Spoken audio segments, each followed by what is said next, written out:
because at least one of our phones, the best phone with the best processor, the best RAM, and the one that I got on a sale um, with Timu. Um, some of the parts are from an American distributor. So it's a great phone, a win-win phone. But once again, um, people in our complex hacked it and they're ruining it. It took it 2 days just to get to 87%. They ruin everything, you know. And this is a quick video just to put out there the places that we've lived, or their property management or their ownership companies.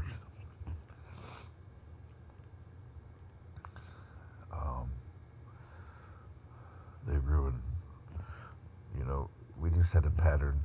As I said in many other videos, some of these people seem to follow us from complex to complex, or they show up soon after we move, and they just victimize the heck out of my daughter and I. And they ruin all of our gadgets, especially phones and laptops, because then we can't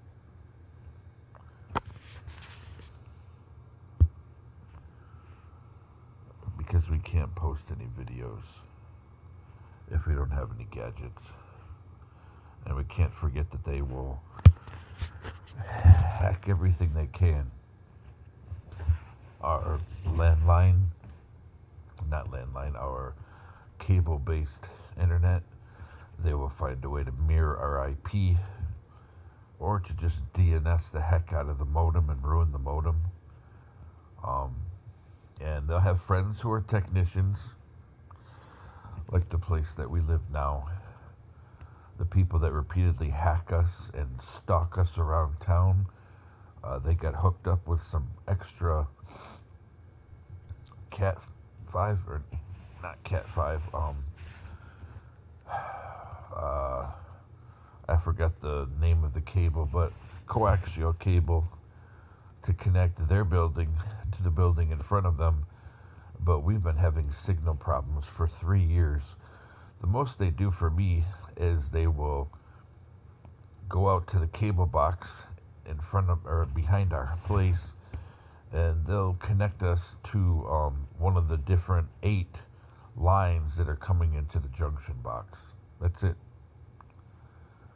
But they hooked up the criminal hackers with their own connection, a new connection. Because they have friends who are technicians. As a matter of fact, my Spectrum that was turned off 3 weeks ago, I'm still getting texts, and I logged into the dashboard. They didn't cancel it. Anything to victimize my family and I.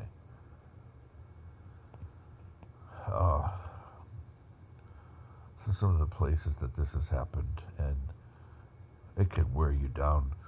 Repeatedly, your voice is taken away from you like you're a slave. And for all intents and purposes, you are a slave. Because every time you have an opportunity to bring back one of your multiple businesses that you have, or to make a new one with a business plan, you'll be sabotaged. Every time you have a possibility, because of your background, to, get employed doing something like in psychology, or something in counseling, or in pastoral counseling, or something, they will try to find a way to sabotage it. And they will try to find a way to stigmatize you any way they can. Any way they can. They don't care what they make up. They don't care what they claim. They don't care who they don't care anything to ruin your life, in the life of your child. Even saying things about your child at the playground so kids won't play with them. Anything. And some of these places, we can't forget the Auburn Econo Lodge. Our room was entered so much that I stopped using a security cam because people would just shut it off. And the horror of the matter is that I needed a security cam at all. They would go in our room, they would turn off the refrigerator so our food would spoil, or they would steal it. They would steal our canned food. They would go through our things in the dresser. They would steal our clothes, including the clothes of my daughter.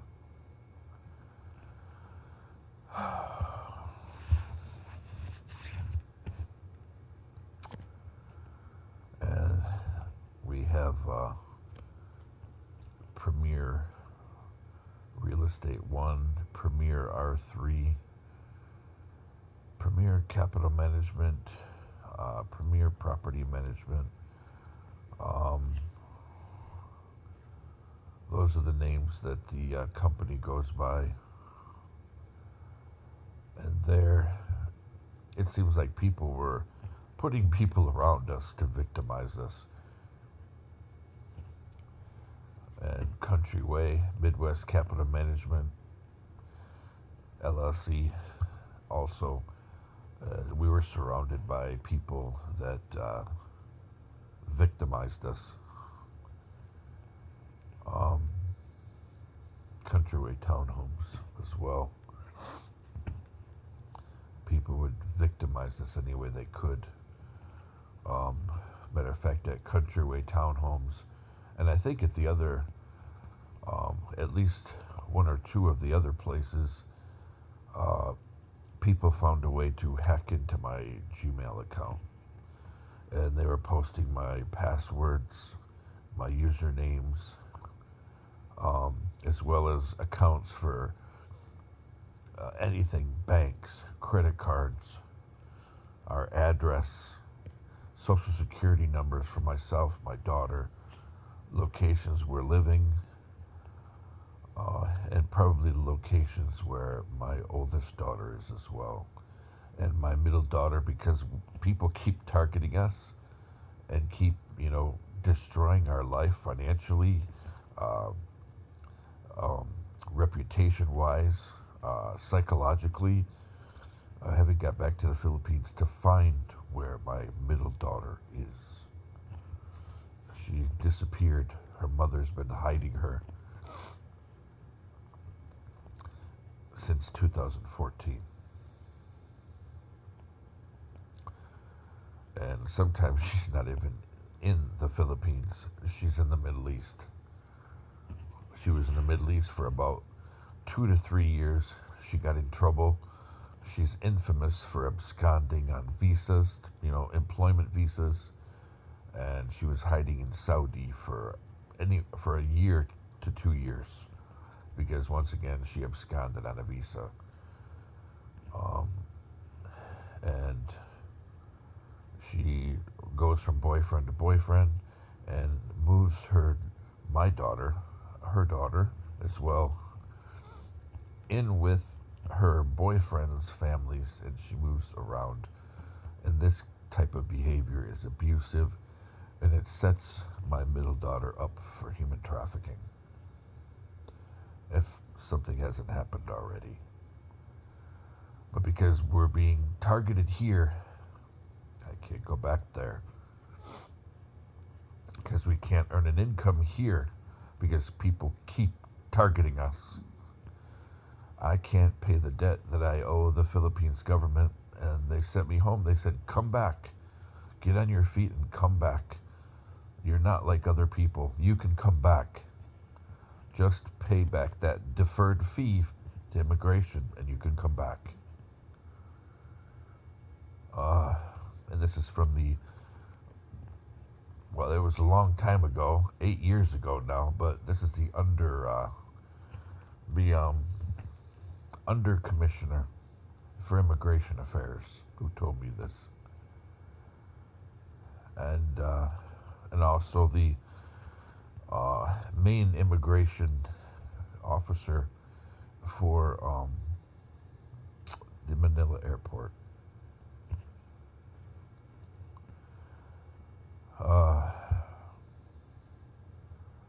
But these are the places where we lived or live, and they keep destroying my family and I. Anything they can to stigmatize us or cause us harm, anything from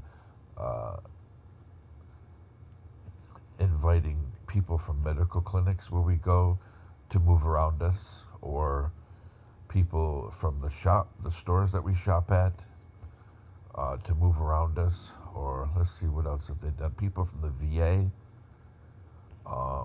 people from the third-party companies, neutral companies that are supposed to be evaluating my disability claim with the VA.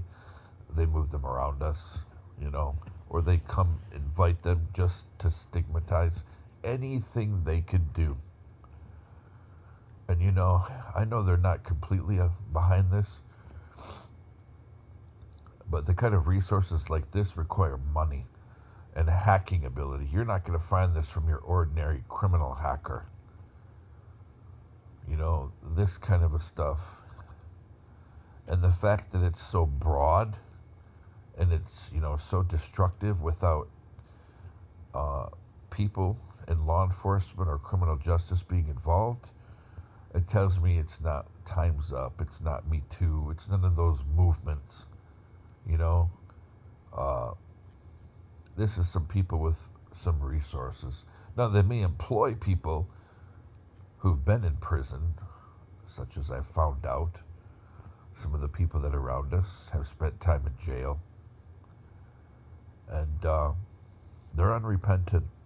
They're unchanged. They're still bad people. Just now they found a way, someone who will pay them to do their criminal behavior without repercussion. So again, this leads me to the fact of somebody with some resources and some power is keeping politicians, lawyers, actually some of the politicians are involved, lawyers, such as prosecutors and the police from getting involved. Somebody has some pull and some money, because in 8 years the police have not investigated anything. Matter of fact, I had a identity theft, severe identity theft, besides what the VA did. Well, the fact of the matter that VA HUD-VASH social worker that promised me, spend, pay for this and this and this and we'll reimburse you, which I couldn't because we were 45 minutes, away in a VA homeless shelter for veterans that was in a hotel. So I wasn't earning income. I was in school though, but because of that debt, I had to drop out. My loans were denied when things went delinquent because I didn't have income. And she lied, but they never did anything to her.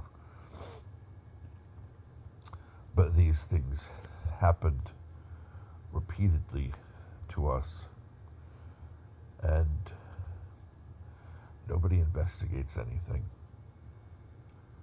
And people have broken in or entered our home on so many occasions. Nobody does anything. They take our stuff. They ruin it. The last time I had somebody come in my house, they claimed it was an emergency. I asked for evidence. Nothing was given. I was ignored.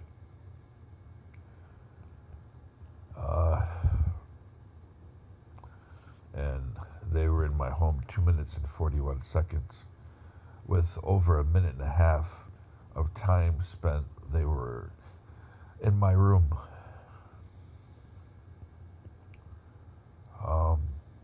Nobody does anything. Just stigmatize us and victimize us.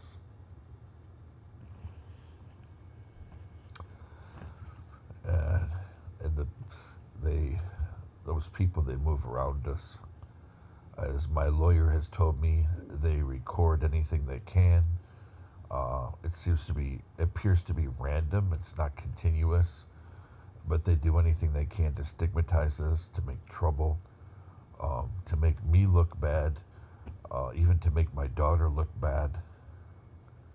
And they interfere with her schooling, interfere with her classes while she's online with class, hacking the class or hacking her while she's doing her homework or watching videos, turning cameras on the laptop or the phone, all kinds of stuff to victimize my daughter or interfere in her education, make her so unhappy and so abused that it becomes a struggle. And the only way she'll do her homework is if I sit with her and go through it with her. Just like they used to do to her when we first moved to the place we are, people would go in the attic or they would go up on the roof and they would jump up and down on her room to scare her. They did this at least 3 times. Nobody did anything.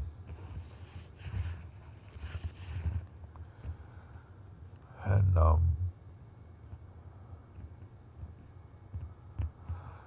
yeah, so it never stops. Never stops. They will stigmatize us with our faith community. They will they'll try to interfere with the VA because, again, remember, at least for the past couple of years, people who are employed at the VA have either purposely moved like within one apartment of us or under us or next to us, or other times somebody just lives in the complex, even interfering in us getting counseling, in our medical care, physical therapy, anything they can. Or intercepting the mail from my disability claim and opening stuff. They do anything they can. And also following my daughter and I around the house. If they have an apartment shares a wall with us or under us, they will literally follow us around the house and stigmatize us when we move around our own home. Especially if we're showering, or I go to the bathroom, or she goes to the bathroom, or she showers, or I shower. Or, other times, taking a nap. If one or both of us are taking a nap. Or cooking. If I'm cooking, obviously she doesn't cook. Anything they can to stigmatize us and bully us. And nobody does anything. And if I, make too loud of a voice complaining or serving people, people threaten to retaliate using the mental health system. And nobody investigates anything. It's not a matter of somebody says, well, it just doesn't sound right. Have you been evaluated for mental illness? This is from the onset. People don't even consider the feasibility of what's happened. They just say, oh, do you have a counselor? They go directly to that. Just like gaslighters do. They go directly to that.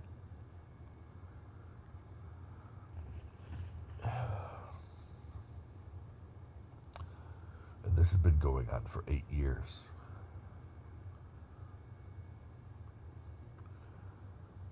And it's taken its toll on both of us. Me physically, my daughter emotionally and developmentally. But she's very positive. My kids are very positive. They try to look on the bright side. They try to move forward. I have very good daughters. Even the last time that all of my kids, their first year or two, I carry them. Anytime we go out, um, if we're going around the neighborhood, I always carry the kids in a backpack. It's something I've always done. Um, and my kids are always very family oriented. They think positive. They keep more of a stiff lip without complaining than I do. And so you don't know the depths that they've been victimized. They won't say anything. They have, as I said before, they have more of a stiff lip than I do. They will just suffer through it. And many times they will be used by people, and I try my best to protect them. But when I can't get back overseas to where my other kids are, I can't protect them. Not the way that I should. And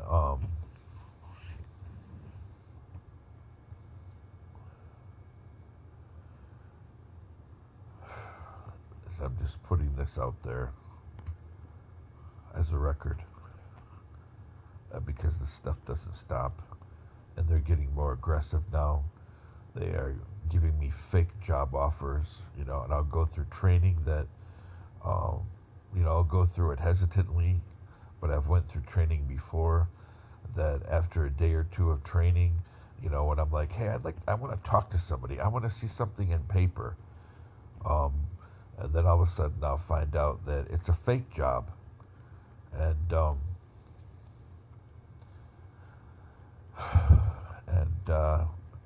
one of those jobs I found out that it's people that live in my complex, and doesn't matter if I report it or not, they won't do anything. They never do. Um, but yeah, I know it's somebody in my complex, not because of paranoia, but because after I outed the person, I started profiling them in the texting. I'm like, look, I did the training. What you said, there was an error in my spending account that I was given for training, and then the commissions passed over into my first level working in that account. Um, so I tried to put in a tiny bit of money, because they claim that normally you get a certain amount of commissions. They said, but rarely will they have a situation like mine, but it has to be topped up.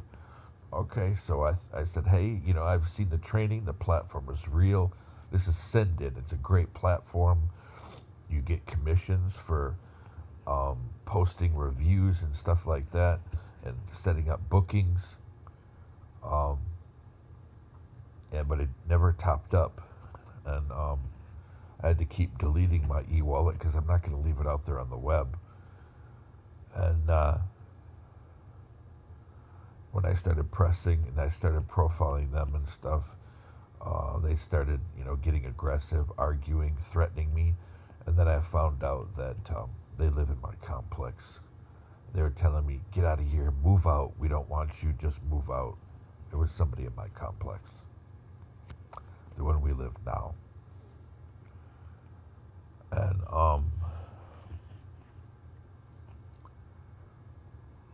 yeah, they'll try to find commonality with you, maybe even find, nice, attractive single mother who you seem to have really good rapport with, and you have similar attitudes, and you both enjoy the platform. I mean, it's a very clever way to victimize somebody,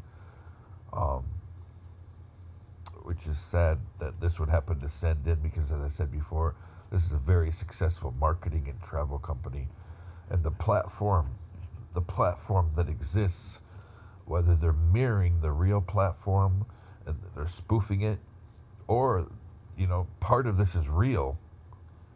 I think it's sad for Sendin, Cendyn, because this is a great platform, and it's a great job. Whether this is true or fictitious, I only know that at least part of it is fraud. And, thank God I didn't, nothing was deposited. I don't know what happened. There was some kind of an error several times, so nothing was deposited. But they're getting more aggressive. We have some people that are following us, pretty much everywhere we go. Um, Nobody does anything. Um, but it looks like, they're especially aggressive with anything that involves us improving our quality of life or um, getting any kind of electronic freedom or something involving increasing our income. They will make sure it's sabotaged, which is why, I really wonder why MDHH has denied my car program when I gave them a vehicle. I gave them proof that the car that's registered in my name is not in my possession. It's been junked. But they refused to accept that. I tried to file a police report. The police refused to take it against the junkyard for title jumping. They refused to take it.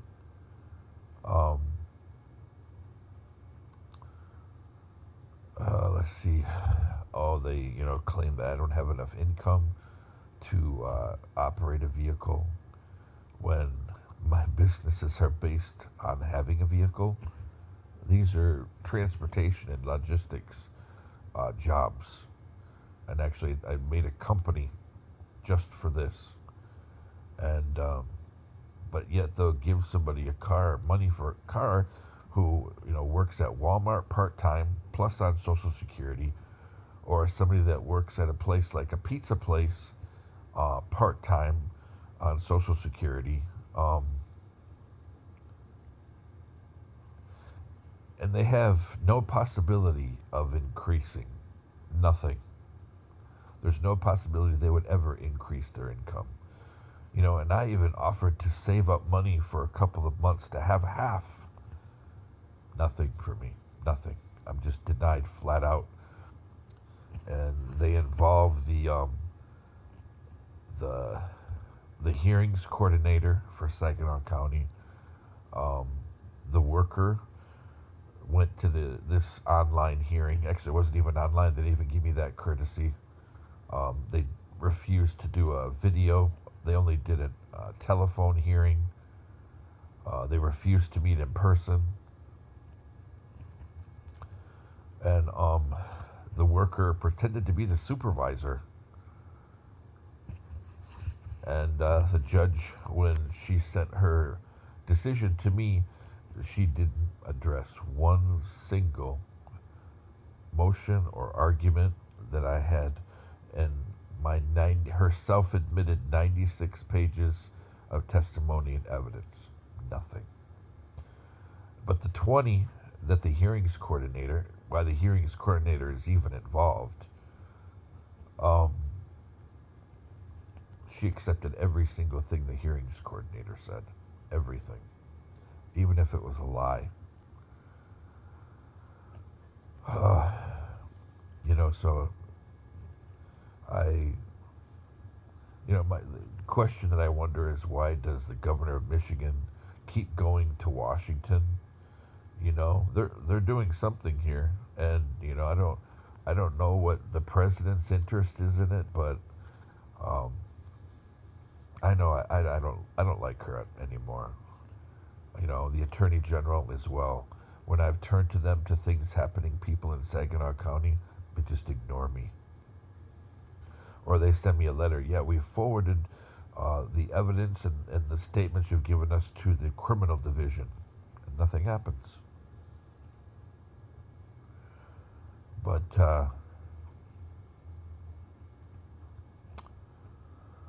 yeah, and I don't know if the president knows why he's ignoring what's happening here, if he knows.